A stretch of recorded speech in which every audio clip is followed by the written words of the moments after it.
Merhaba, orta seviye paten çalışmaların ilk haftasında zor olduğu için ilerleyen haftalarda da mutlaka çalışmam gerektiğini düşündüğüm yavaşlama ve fren teknikleriyle başlıyorum. Özellikle durma değil de yavaşlama ve fren teknikleri diyorum. Çünkü yüksek donanımlı fren sistemlerine sahip tekerlekli araçlarda bile fren yapmanız her zaman duracağınız anlamına gelmiyor. Örneğin otomobilleri düşünün. Otomobil fren yaptığı zaman durma mesafesi hızına göre, işte yol şartlarına göre, hava şartlarına göre değişkenlik gösterir. Yağmur yağmışsa, yol ıslaksa durma mesafesi artar. Hız yüksekse yine durma mesafesi artar. İşte tekerlekler aşınmışsa mesela yine durma mesafesi artar. Pateni düşündüğümüzde paten bir fren sistemine sahip olmadığı için durmanız biraz sizin kabiliyetinize bağlı oluyor. Belli hareketler yapıyorsunuz ve bu hareketleri ne kadar iyi yaparsanız durmanız o kadar kolaylaşıyor. Bugün çalışacağım fren tekniklerini kendi gözlemlerime dayanarak kolaydan zora doğru sıraladım. Çalışacağım teknikler şunlar: 1 plow stop, 2 stepping plow, 3 side step ve jump stop, 4 T freni, 5 soul slide, 6 power stop, 7 power slide. Etkili olmadığını düşündüğüm teknikleri listeye almadım ama etkili olduğunu düşündüğünüz ve çalışmamı istediğiniz teknikler varsa bunları yorumlara yazarsanız onları da önümüzdeki haftalar için değerlendirmeye alırım. İlk göstereceğim teknik plow stop. Başlangıç için en kolay teknik olduğunu düşünüyorum bunun. Tek yaptığınız şey bacaklarınızı olabildiğince açmak. Plow stop kar sabanı olarak geçiyor. Aslında kayakta kullanılan bir teknik. Belki şekil sapana benzediği için kar sapanı olarak söyleyenler de var. Saban toprağı sürmek için kullanılan bir alet aslında. Kar küreme araçlarına da benzetebiliriz. Kar küreme araçları karı kürerler yolun bir tarafına ya da iki tarafına. Kayakta kullanılan bir teknik olduğu için kayağı da uzun olarak düşündüğünüzde aslında bu hareketi yaptığınızda karı küreyerek bir süre sonra durmanızı sağlar ve kayakta da en çok kullanılan tekniklerden biridir bu. Patenle yapması daha zordur ama bence başlangıç seviyesi için en kolay durma tekniği. Ben şu ana kadar hep bu tekniği kullandım durmak için. Yapmanız gereken tek şey bacaklarınızı açıp zemini itmek. Hareketle ilgili yanlış anlatılan bir şey, hareket limon hareketine benzediği için bunu ayaklarınızı kapatın gibi anlatıyorlar. Bunu kesinlikle yapmayın. Eğer ayaklarınız birbirine çarparsa bu düşmenize sebep olur. Şöyle göstereyim. Ayaklarınız birbirine çarparsa dengeniz bozulacaktır. Onun için ayaklarınızı kesinlikle kapatmayın. Ayaklarınızı açıp 45 derecelik bir açıyla zemine kuvvet uygulamak. Onun dışında sakın kapatmaya çalışmayın.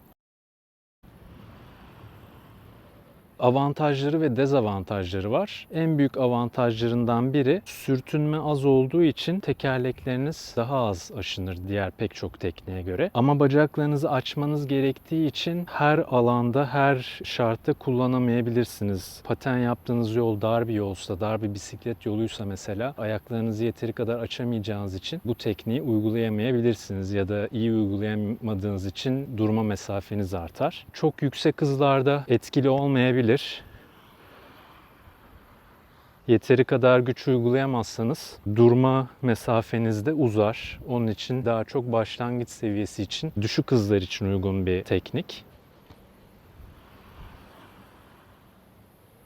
Göstereceğim ikinci teknik stepping plow ya da stepping stop dediğimiz plow'a da benzeyen ama yavaşlama tekniği olarak kullanılan bir teknik daha çok. Bu arada mesela bu teknik çok basit gibi görünmesine rağmen hız patencileri tarafından da yavaşlamak için kullanılan bir teknik. Çünkü hız patenleri frame mesafesi uzun olduğu için her türlü harekete imkan vermiyor. Onun için hız patencileri de genellikle bu hareketle yavaşlıyorlar. Yavaşlamak için adımlarımızı şu şekilde yana atıyoruz ve durana kadar adım atmaya devam ediyoruz. Burada da yine benzer bir açı kullanıyoruz. 45 derecelik açılarda adımlar atıyoruz. Zemine güç uyguluyoruz adımlarımızı da atarken.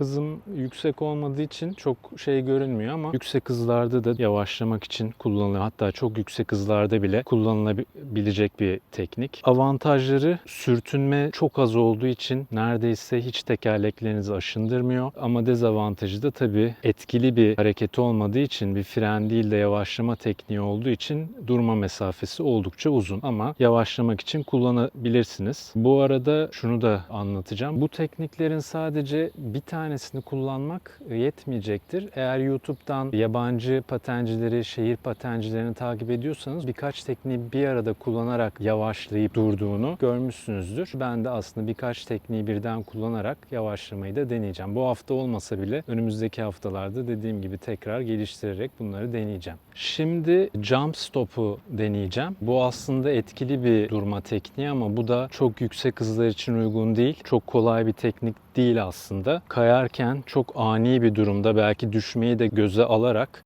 şu şekilde yana doğru zıplıyorsunuz. Şu tarafa doğru giderken tekrar deneyeyim. Şöyle zıplayıp dengenizi sağlamaya çalışıyorsunuz. Denge sağlaması biraz zor bir teknik. Biraz zıplamayı da çözmüş olmanız lazım bunu yapabilmek için. Tekerlerde aşınmaya sebep olmaz. Biraz pratik yapmak gerekiyor. Yüksek hızlar için çok uygun bir teknik değil ama çok zorda kaldığınızda dediğim gibi düşmeyi de göze alarak bu tekniği kullanabilirsiniz. Yine önceki hafta, önceki videoda söylediğim gibi düşmeye açık olan hareketlerde mutlaka yere yaklaşın. Hem denge sağlamanızı sağlar yere yaklaşmak, hem düşerseniz zemine daha alçak bir mesafeden düşmenizi sağlar. Çalıştıkça gelişebilecek bir teknik. Güzel de bir teknik. Çok zorda kaldığınızda mesela işte plow stop yaptınız, duramadınız. Hemen yana zıplayarak bu iki tekniği birleştirerek aslında şöyle yapıp hop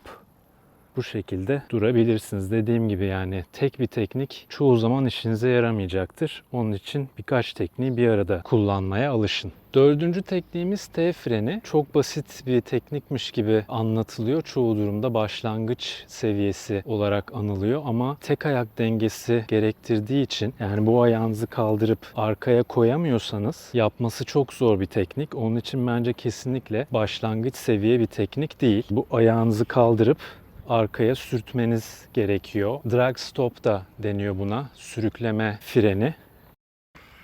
Şu şekilde bir ayağınızı arkaya alıp sürükleyerek aslında yavaşlama sağlıyorsunuz. Bu da bir durma tekniği değil aslında, bir yavaşlama tekniği. Şöyle göstereyim. Urban patencileri izlediyseniz bu tekniği aslında çok küçük şöyle iki ayaklarını da açarak, tekerleklerde aslında bu en çok aşınmaya sebep olan tekniklerden biri olduğu için o aşınmayı eşit derecede yaymak için hızlı bir şekilde, eşit bir şekilde iki ayaklarını da çok böyle arkaya da getirmeden, her ne kadar tekniğin ismi T freni olsa da tamamen şöyle T olacak şekilde arkaya koymanıza gerek yok. Şöyle L yapmanız yeterli. Başlangıç için tek ayak dengeniz, yani şunları yapamıyorsanız yapmanız çok zor. Ama tabii buna da çalışın. Mutlaka iki ayağınızla birden çalışın. Bir onunla bir bununla sürükleyerek. Hatta bu tekniği şöyle de çalışabilirsiniz. Bunu da tavsiye ediyorlar. Şöyle durduğunuz yerde ayağınızı öne alarak buna alışabilirsiniz. Ve bu aslında bir slide tekniği olduğu için yatırdığınız ayağın, yani arkaya koyduğunuz ayağın iyice şöyle olması lazım ki sürüklenebilsin. Böyle yaparsanız sürüklemek daha zor olacaktır. Onun için arkadaki ayağınızın mümkün olduğunca yatık olması gerekiyor. Yani şu şekilde sürüklemeniz gerekiyor. Ben de bu tekniği geliştirmek için çalışmaya devam edeceğim. Başlarda tabii benim de şu an olduğu gibi çok hızlanarak bunları yapmak sizi korkutabilir. Ama gittikçe hıza alışacaksınız. Biraz öndeki bacağı belki eğmek gerekiyor. Şöyle. Ama diğerinde tabii arkaya almak gerekiyor. Bazı hareketlerin aslında ne kadar zor olduğunu, öyle bir anda yapılamayacağını görmenizi istiyorum. Bu serinin Amacı da aslında o. Bir de az önce şunu da fark ettim. Ayağımı biraz şöyle, öndeki ayağımı dış tarafına, kenarına eğdim. Genelde bu gibi hareketlerde bu da tavsiye ediliyor. Dengeyi daha iyi sağlamak için hareketin tam olarak aslında hareketin tam olarak şöyle olması gerekiyor.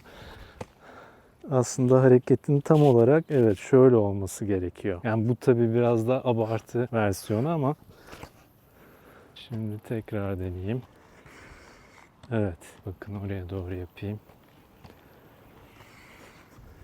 Bu hareketi çok geliştirdiğiniz zaman, tamamen öğrendiğiniz zaman şu şekilde bacaklarınızı şöyle yapmanız bile yetecek. Bunu sadece yine yavaşlamak için kullanıyor genelde patenciler ve bu hareketin sonunda başka bir hareket yaparak yavaşladıkları için o harekette duruyorlar.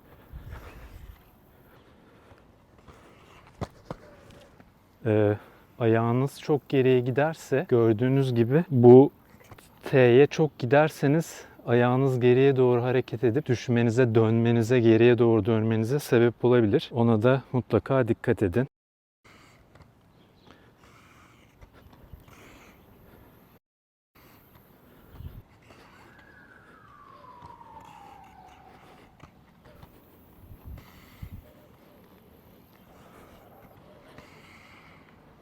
Son 3 teknik orta seviyenin de üstü, ileri teknikler olduğu için bunları ne kadar yapabilirim pek emin değilim. T freni bile aslında gördüğünüz gibi çok iyi yapamıyorum. Soul Slide T freninin tam tersi gibi düşünebilirsiniz. Yani öne doğru yapılan sürükleme değil bir itiş slide olduğu için daha iyi durmanızı sağlar. Bundan sonraki yani bununla birlikte bu son 3 teknik daha iyi fren teknikleri. Soul Slide'da bu bacağınızı eğip bunu öne atarak duruyorsunuz ve itiyorsunuz. İttiğiniz bir slide var. Sürüklediğiniz bir slide'dan ziyade. Bunu yapmak için de şöyle kaldırıp da koyabilirsiniz. Şöyle bir tek taraflı limon yapar gibi de ayağınızı öne getirebilirsiniz. Bu bana şu an daha kolay gibi geldiği için öncelikle bir o şekilde deneyeceğim. Slide olduğu için üçü de evet tekerleklerinizde aşınma yapabilir ama patende artık bunu göze almak gerekiyor.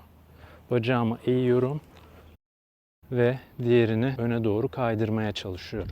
Bacağımı eğiyorum ve şöyle kaydırmaya çalışıyorum. Bu aslında plow stop'a da benziyor. Plow stop'ın tek taraflısı gibi yani hareketi şöyle yapmıyorsunuz da bu bacağınızı eğip tek taraftan yapıyorsunuz gibi. Bu hareketi de bu arada çok yüksek hızlarda da kullanabilirsiniz. Bunu aynı T frende gösterdiğim gibi şöyle yavaşlamak için kullanırken bu hareketi de önce bir bu ayağını öne atıp sonra bu ayağını öne atıp iki taraflı çok yüksek hızlarda yavaşlamak ve en son olarak durmak için de kullanıyor patenciler.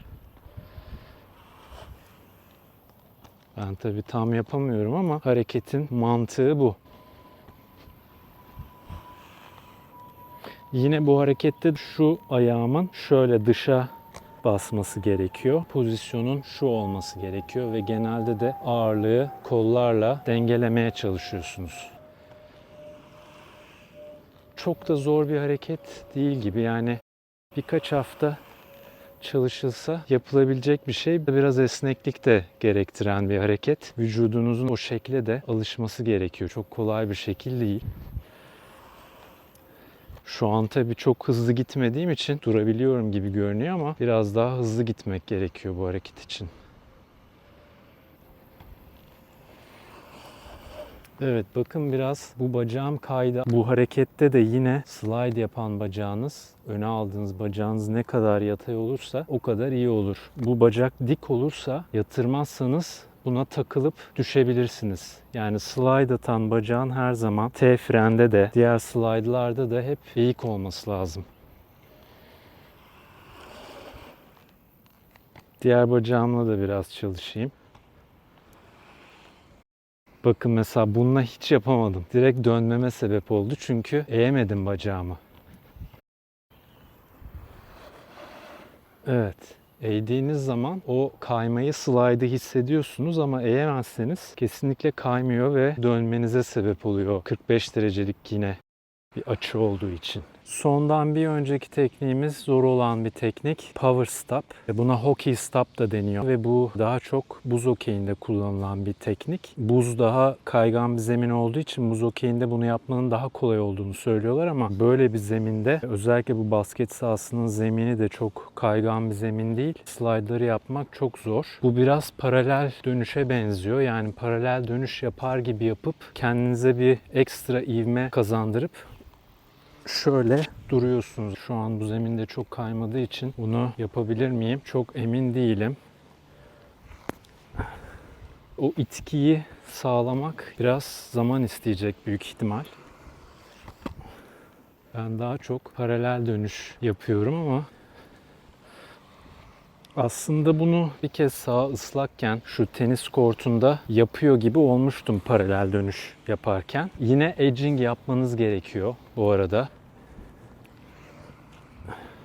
Edgingle çok bağlantılı. Ne kadar eğerseniz bacaklarınızı şöyle bir, yani vücudunuzu da itmeniz gerekiyor gibi bir şey hissediyorum. Şöyle şunun gibi. Yani bir anda belinizi çevirip kendinizi itmeniz gerekiyor. Ama o itişi yapamazsanız paralel dönüşle dönmeye devam ediyorsunuz. Çok etkili bir duruş tekniği. İyi yapıldığı zaman, şimdi de dikkat ederseniz bu ayağıma yeterli ağırlık vermediğim için ayağım yalpaladı. Yani hem iki ayağınıza da doğru ağırlığı aktarmanız gerekiyor, hem ayaklarınızı çevirmeniz gerekiyor. Bir de sağ ayağımla deneyeyim. Bakalım bir değişiklik olacak mı? Yok, bunda da olmuyor. Ama zaten görmüşsünüzdür, yani bu hareketleri yapan patencilerin videolarına bakabilirsiniz. Bill Stoppard'ın YouTube kanalını takip ederseniz bu hareketi onun geliştirdiğini ve bulduğunu söylüyorlar. Bazen böyle bu hareketi bir tarafa doğru ivme verip diğer tarafa vücudu çevirerek, kalçayı çevirerek yapanlar var. Ama Bill Stoppard öyle yapılmaması gerektiğini söylüyor. O yani düz giderken bir anda neredeyse hani böyle bir jump stop yaparcasına bu hareketi yapıp duruyor. Hareketi en iyi yapanlardan biri o. Bu hareketleri benim daha çok çalışmam gerekecek. Hatta şu an yani belki power slide'ı hiç yapamayacağım bile. Çünkü power slide'ı yapabilmek için öncelikle biraz zıplama çalışmam gerekiyor. Çünkü power slide'da bu ayağınızın şöyle olup bu ayağınızla bu tarafa doğru, yani şöyle tutunarak göstereyim çünkü çok zor bir hareket. Çok denge gerektiriyor. Yani düz giderken ters zıplayıp